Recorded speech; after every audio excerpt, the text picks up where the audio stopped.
Hi everybody, welcome back to another video training session. My name is Alex Ryan. Today's video is all about sample testing. How do you go about testing your sample to make sure that it is fit to sell?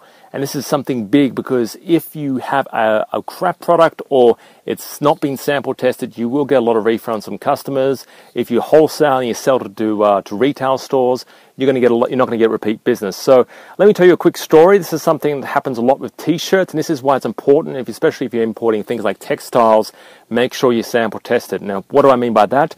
Look at the stitching. This is purely an example. Look at the stitching. Wash it a couple of times. Something that's very popular in China is you may have heard this before, it's called a 3-generation t-shirt, because every time you wash it, it shrinks.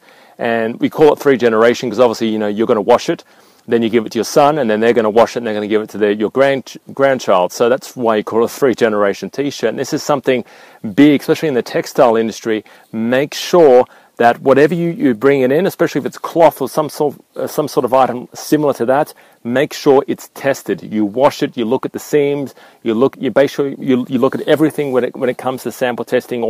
If you're importing other things like widgets, if it has anything like things like any screws or any sort of gadgets when it comes down to, like, for example, technology gadgets.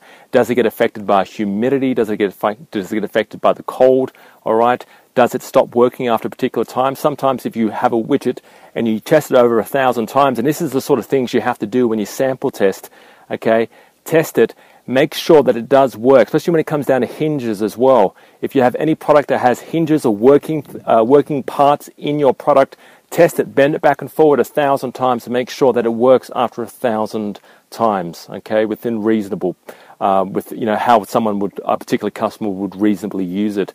Because that's really what sample testing is, and you only import a particular product when the sample is 110% correct. Not 90%, not 100%, but 110% correct, all right? So this quick video is just about talking about sample testing. I hope you enjoyed it. If you want to find out more information, check out our website. I'll talk to you real soon.